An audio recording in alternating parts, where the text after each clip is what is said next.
Tolu-Owolabi is a wholeness coach, as well as a co-founder and president of the Discovery Pathway, a faith-based non-profit organization dedicated to restoring hope, rebuilding lives, and raising leaders. With a bachelor's degree in medical rehabilitation and over 6 years of clinical practice as a physical therapist, Tolu's career took a transformative turn in 2018 when he set out to seek answers to deeper questions about healing and human potential. Since then, he has cultivated a multidisciplinary career spanning physical health, mental health, addiction, social services, and restorative justice.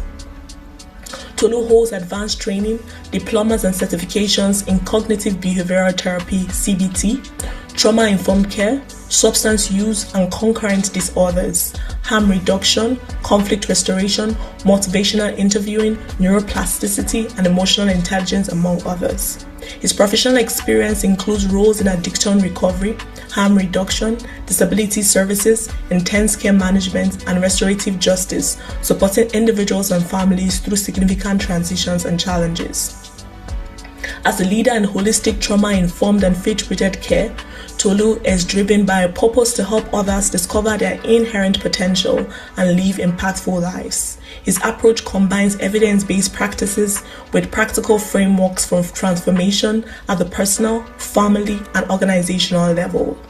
Tolu is a passionate husband to his beloved wife Ajoke, and together they are raising 2 beautiful sons in Calgary, Canada.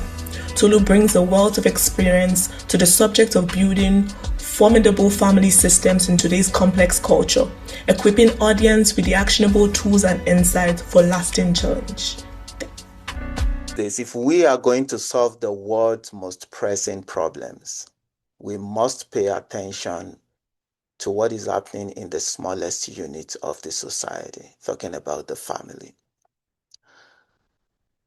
I want to paint a picture for us with the hope that every one of us, we are going to leave this meeting with a vision that is going to decide or influence most of our decisions going forward, hopefully.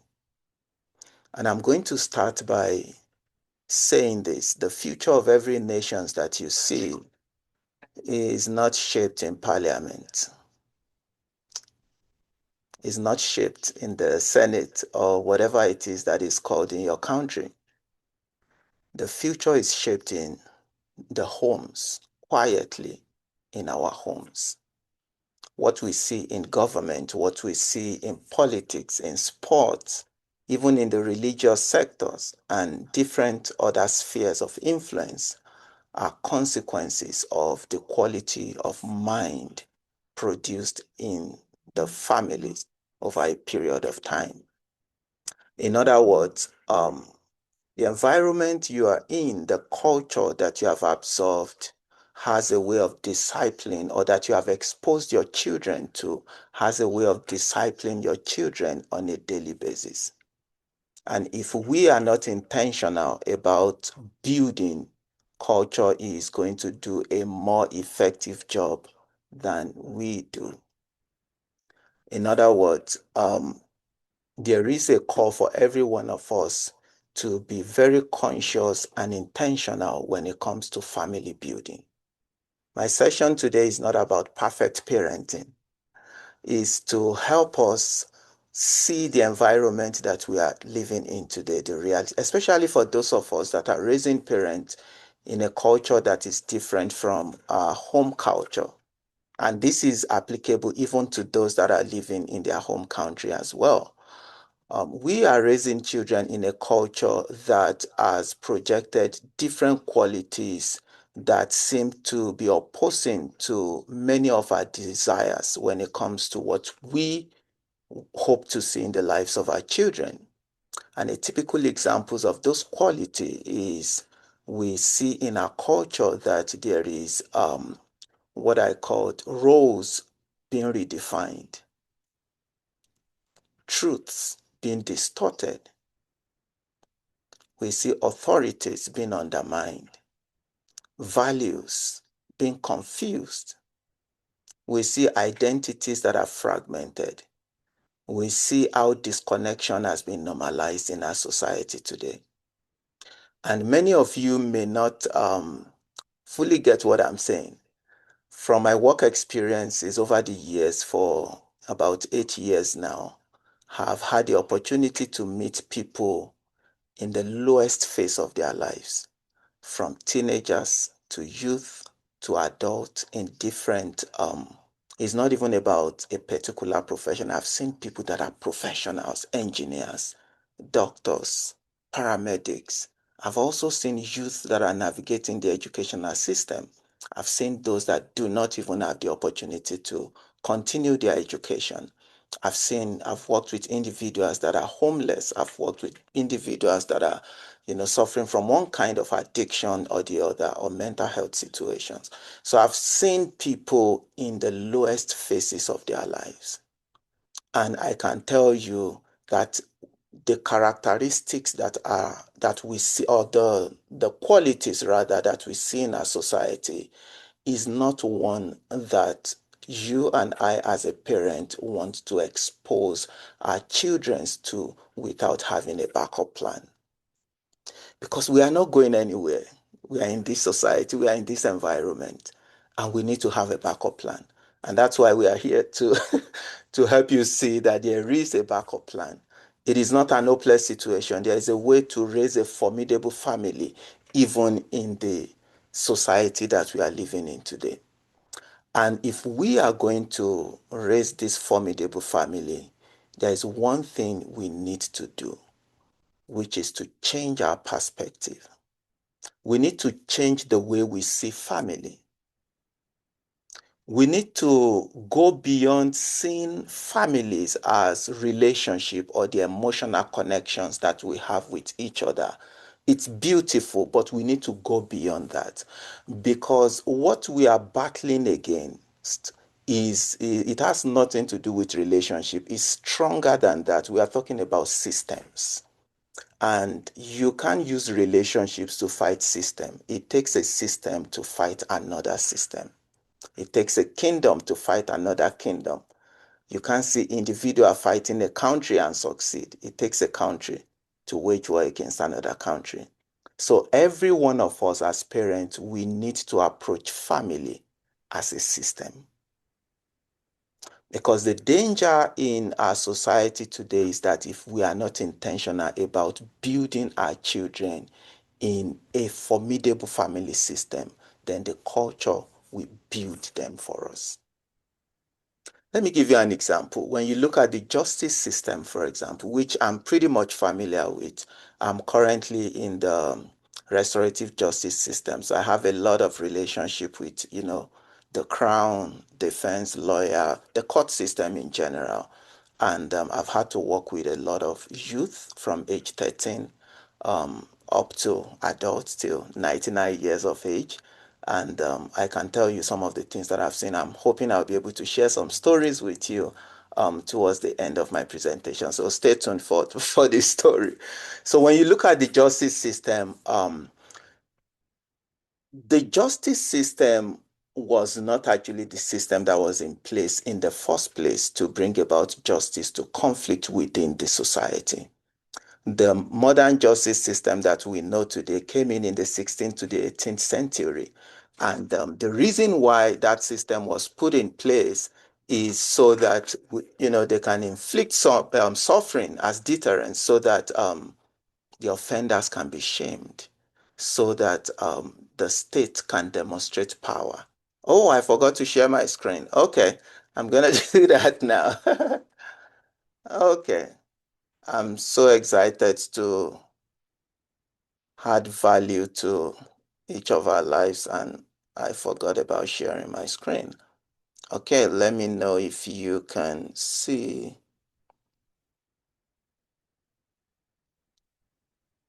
Just a moment. Okay, how is that? Awesome.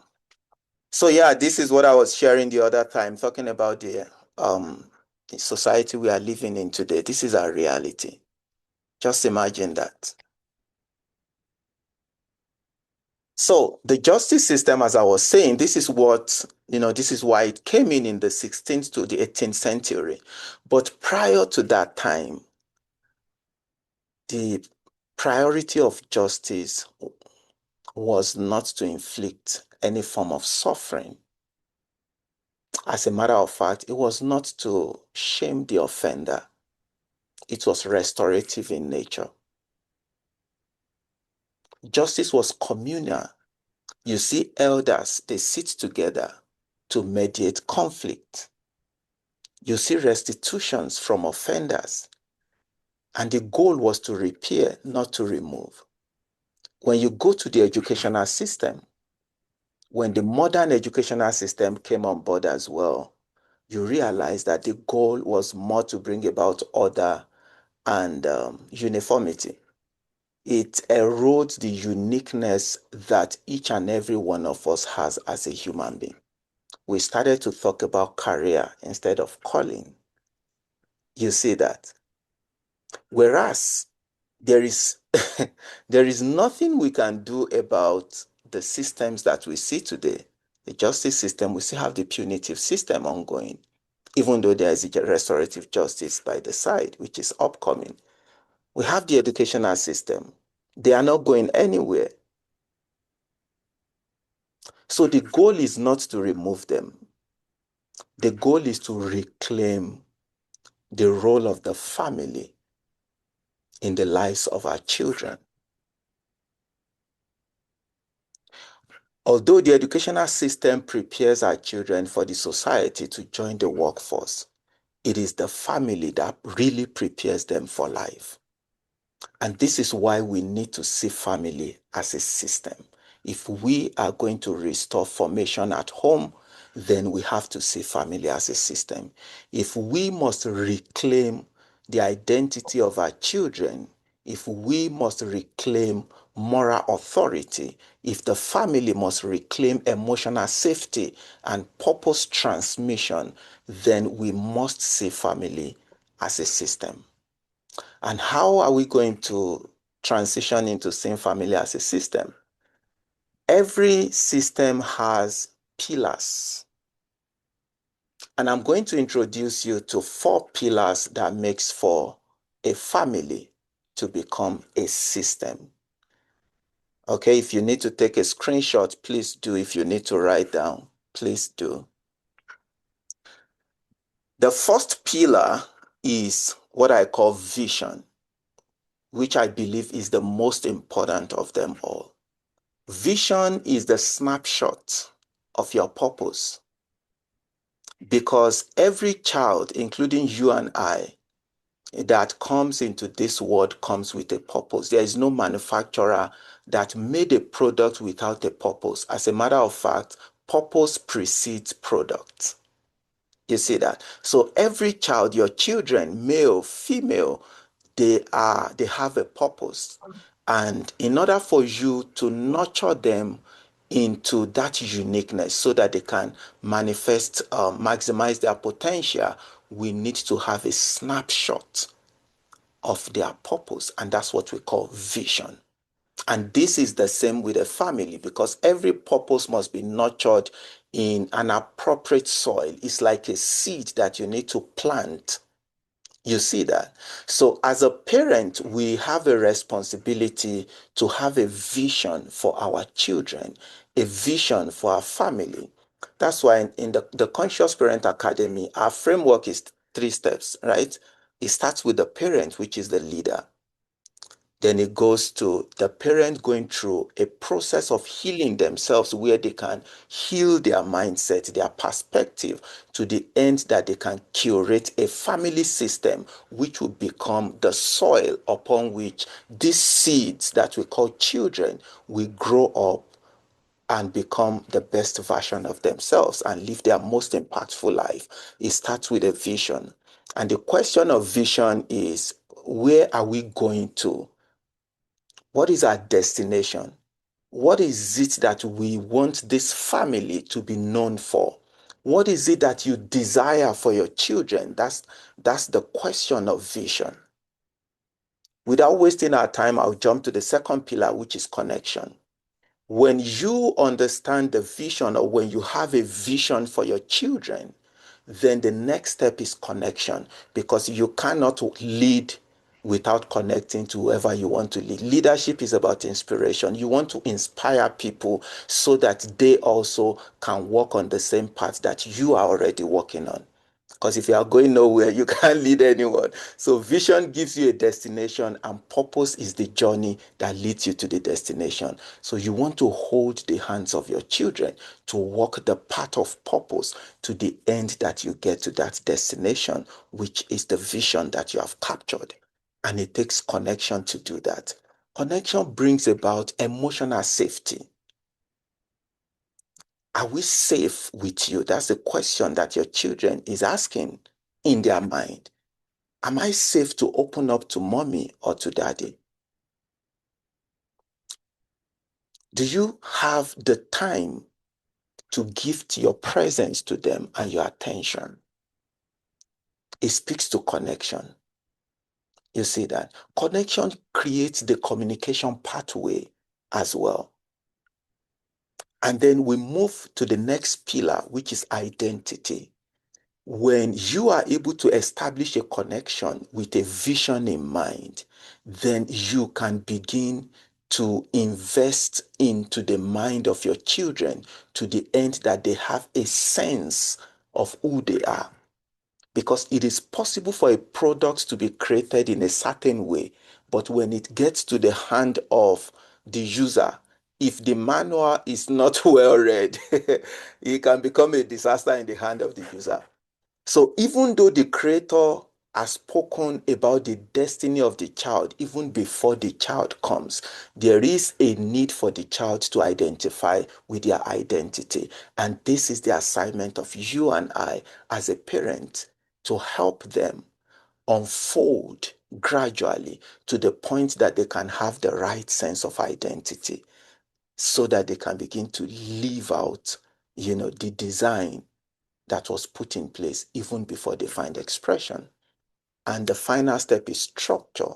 How do we function on a daily basis? Because time is a currency. Time doesn't change anything. Time only reveals the wisdom that you have put in place. Everything, your decisions, the consequences of your decisions, the steps you are taking, and all of that, time will reveal it. So there is a need to bring about structure.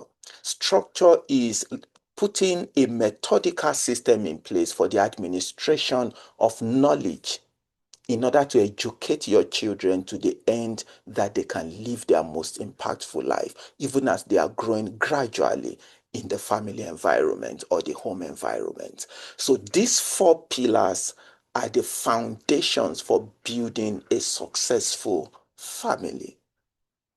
Okay, now if you put these pillars in place, they are simple system health indicators that you can actually use to diagnose your family. They are simple, not all there is. We can't begin to list all of them, but I put a few of them in place that we can just take home from this meeting and ask ourselves some questions from there.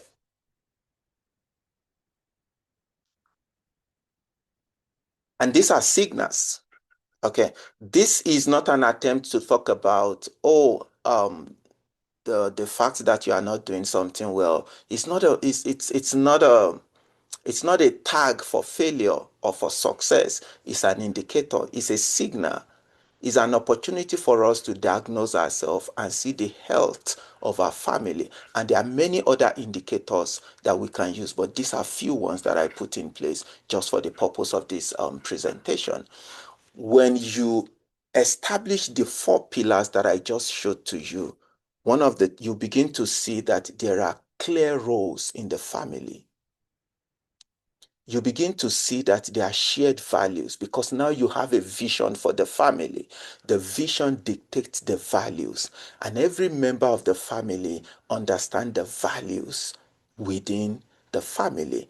And with values in place, boundaries are easy to set. So when you put rules in place, it will not feel random.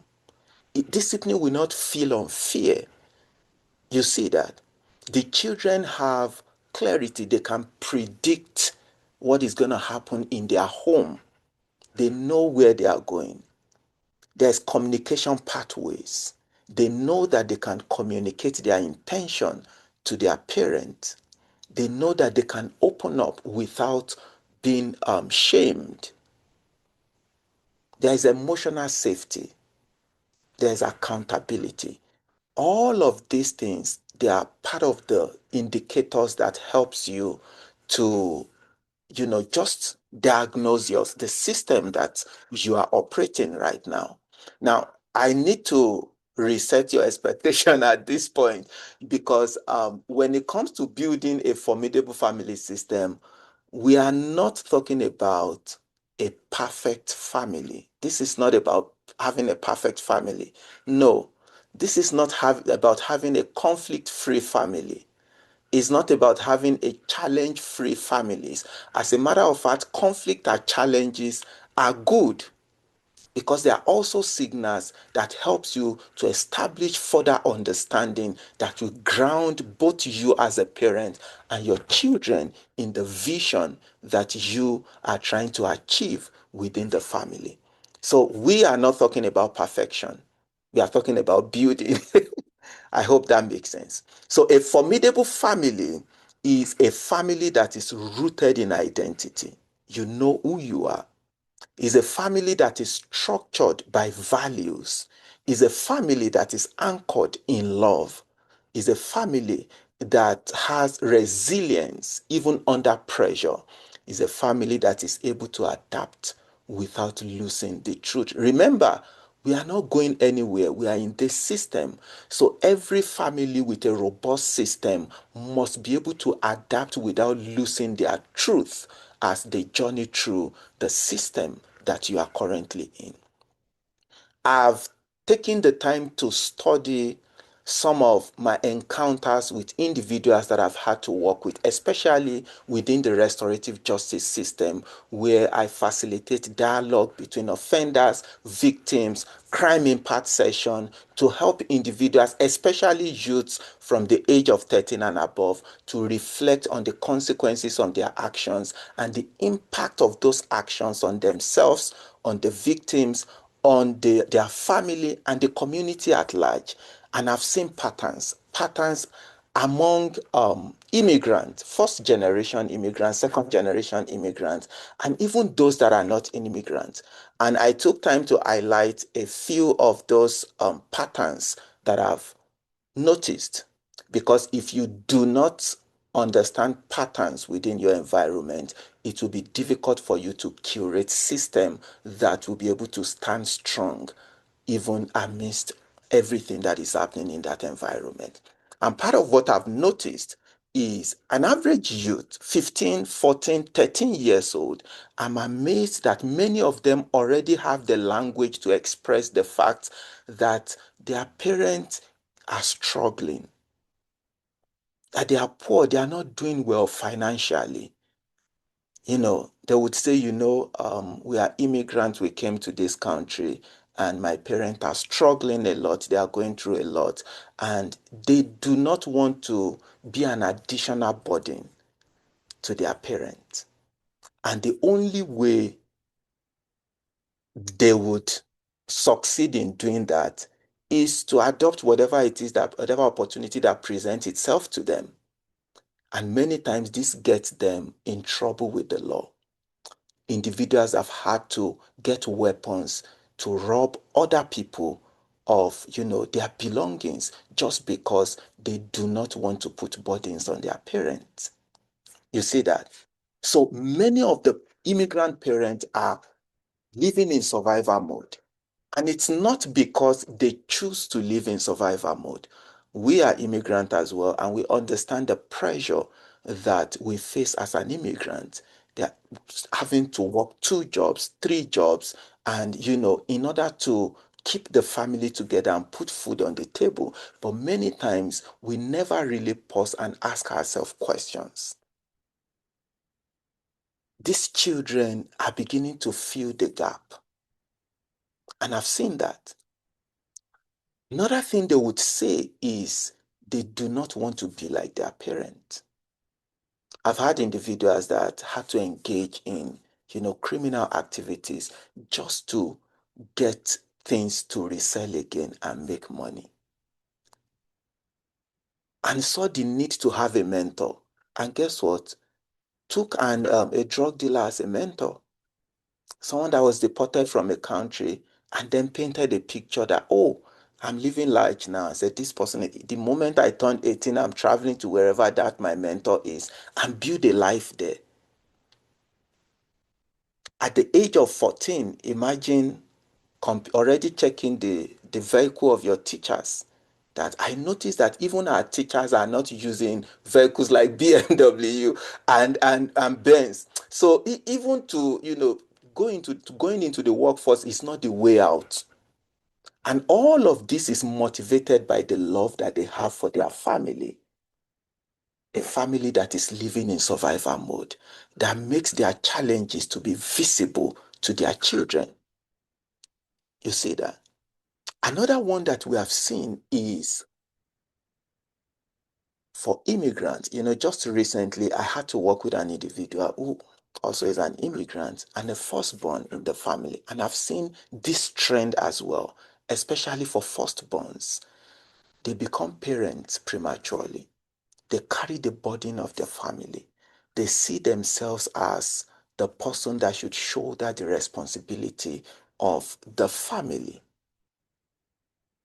And because of this pressure, many of them get involved in different criminal behaviors. I'm not even talking about the traumatic, the impact of that traumatic experience in their own life as a person. I'm still talking about the impact in the community, the neighborhood itself. When we bring it closer to the impact on the child, I can't count the number of individuals I've worked with that they do not even have language to express how they feel. I remember working with an individual some times ago, and an adult, and after a few meetings, I noticed that his face lit up. And I was curious. I can be really curious and ask questions anyway. I was curious, what is happening? And then he said something very profound. He said, "You have given me my voice." And I was wondering, what do you mean by that? He said, "I've worked with many people, but they just count me as numbers. None of them has actually seen me as a person. But you have given me my voice." And I need to say this, I wasn't doing anything special other than connection, one of the pillars. And that's why the foundation of everything that we do at the Conscious Parent Academy is connection. And this brings us back to the family system, where we raise children as just an object in the family that everything happens to, but they never have a voice in the family. You create the rules in your bedroom. They will be the one to obey the rules. You come up again with another law. They will be the one to obey it. And every time you show up, they don't know what to expect again. They are exasperated. You see that? Because they don't feel like they are a part of the family.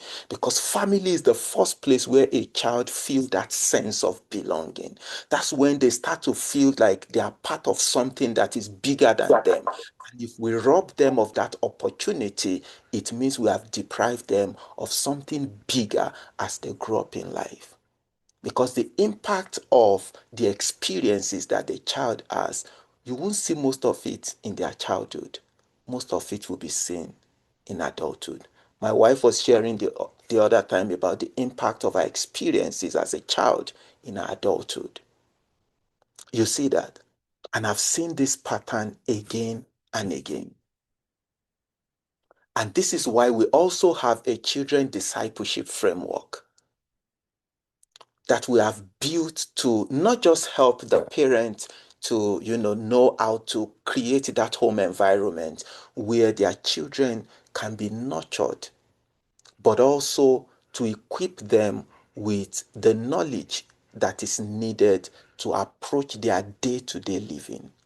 This discipleship framework speaks about the key areas that are very important when it comes to the formation of a child, and also the patterns that we have seen in our experiences working with different people in different walks of life.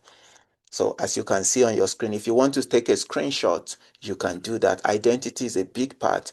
Heritage is very important, which I feel is one of the things that we have left behind. Even in the religious circle, we talk about love, we talk about belonging, we talk about worthiness and all that. But when it comes to cultural and family ancestry, we never really talk about that. Naming and unique blueprint.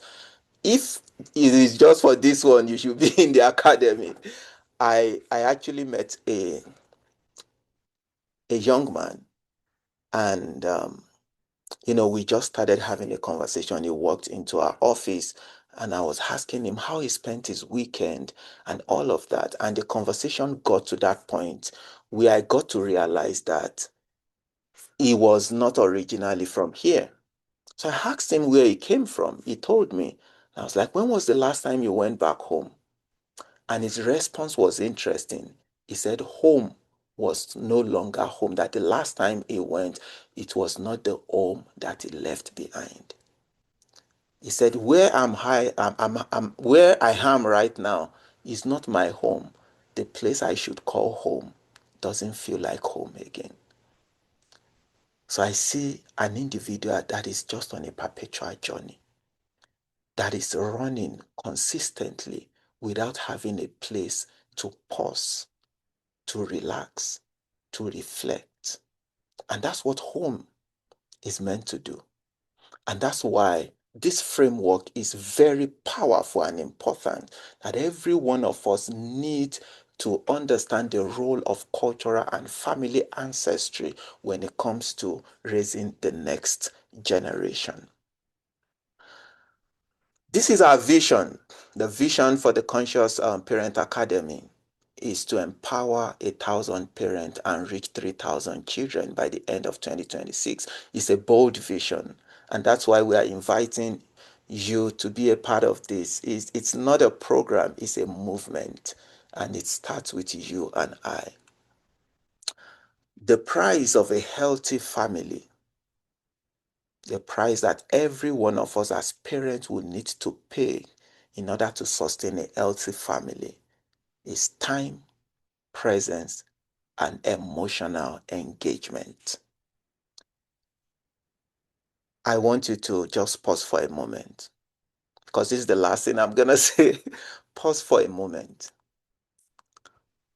Time, presence, and emotional engagement. And if you think about it, you will realize that these exact things are the same thing that the society demands from you in exchange for money. Exactly the same things. And when we make the money, we go back to spend the money to buy back time so that we can spend it on recovery and what do we call it? Self-care. And the cycle goes on and on. And this is why we are inviting you to the Conscious Parent Academy. This is why we created it, not to give you information, but to give parents systems.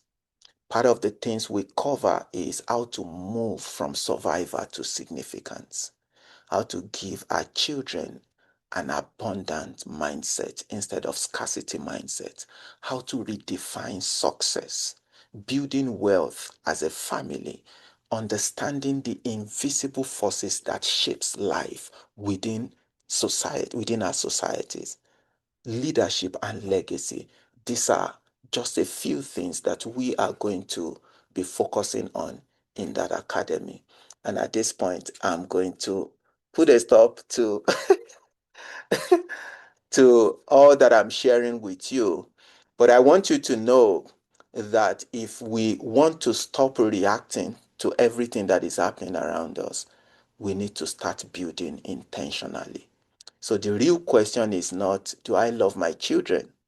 The real question is, am I consciously building the system that will guarantee the outcome I desire? Am I jumping from one axe to the other rather, or building with timeless principles? Am I building in isolation or with a community of like-minded parents? Am I sacrificing my purpose to build or building while also fulfilling my purpose. We help parents build systems that produce wholeness, legacy, and generational impact.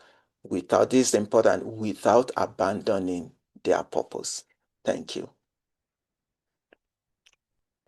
Any other questions or clarifications? While we wait for that, I just want to put out a call again. We have 50 slots available to become a founding member.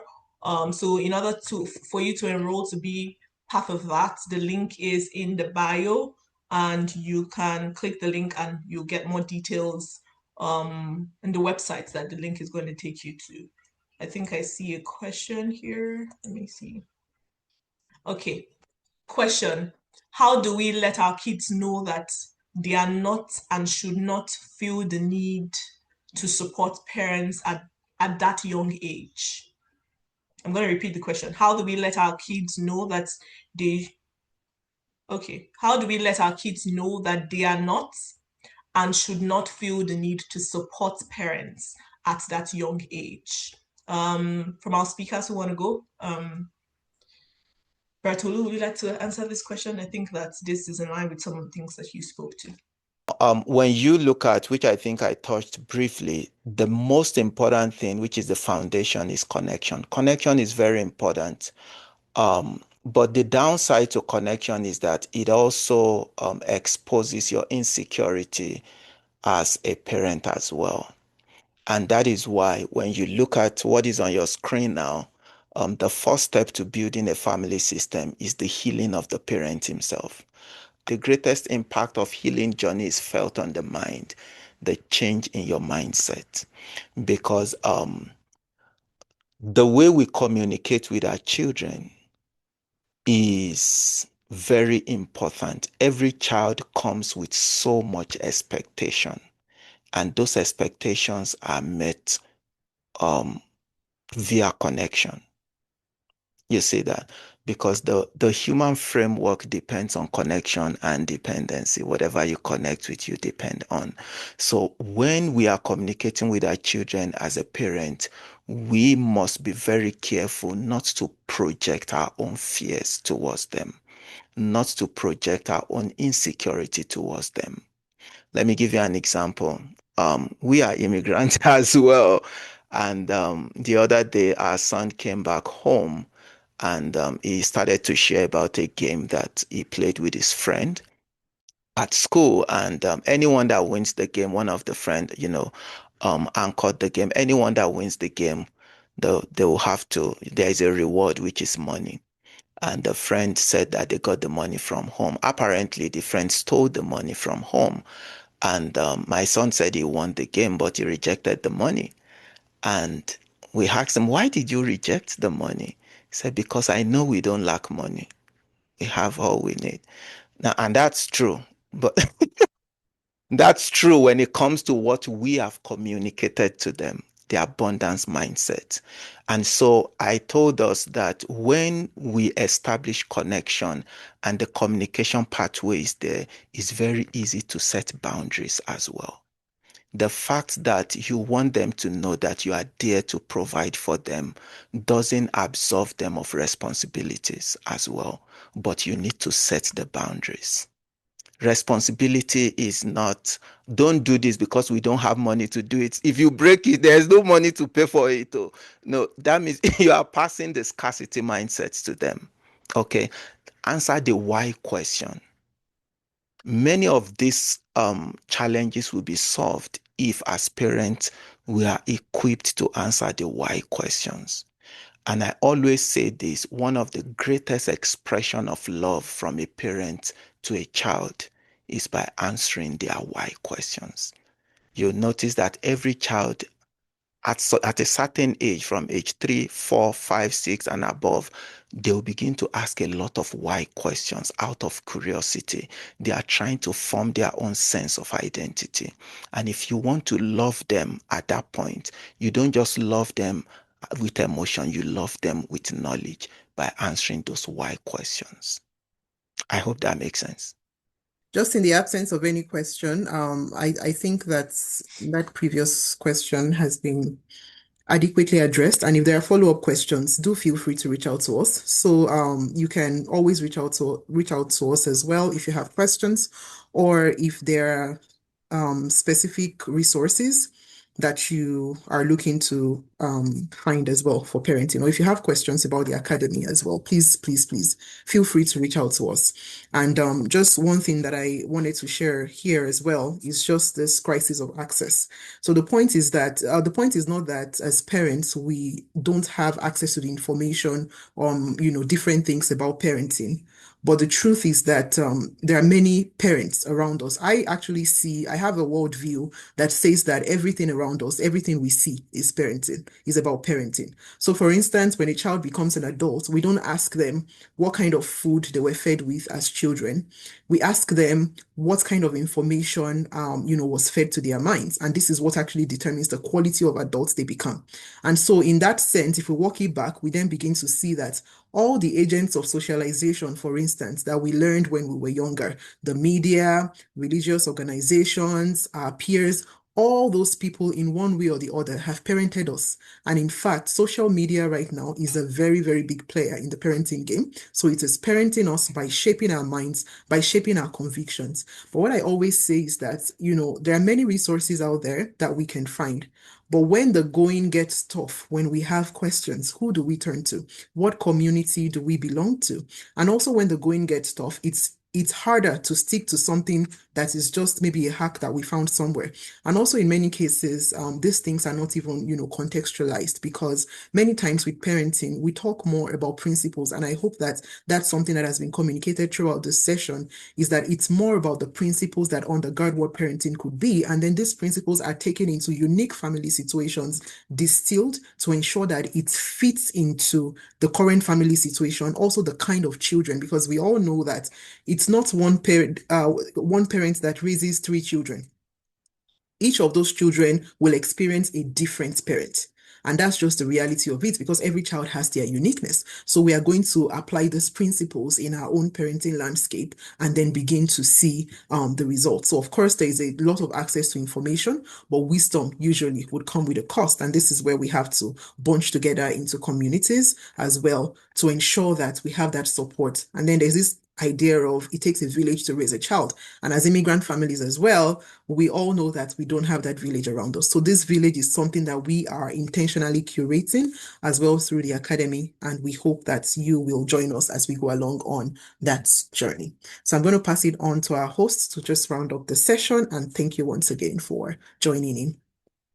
All right, thank you so much. I know that every one of us here has a dream to be better parents and to build the next generation. So thank you so much for counting yourself as a vessel to be used for the next generation, and for you to also be a tool of impact. We are so glad you joined us here. Again, please take advantage of the early bird. We have 50 slots.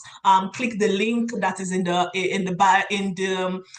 chat. If our admin can please post it again. We're going to be here for a couple of minutes before we shut down, just in case you want to click the link and just go through it. The link is going to take you to our website, and there'll be more information there. Thank you so much again for an amazing session. We couldn't have had this without you.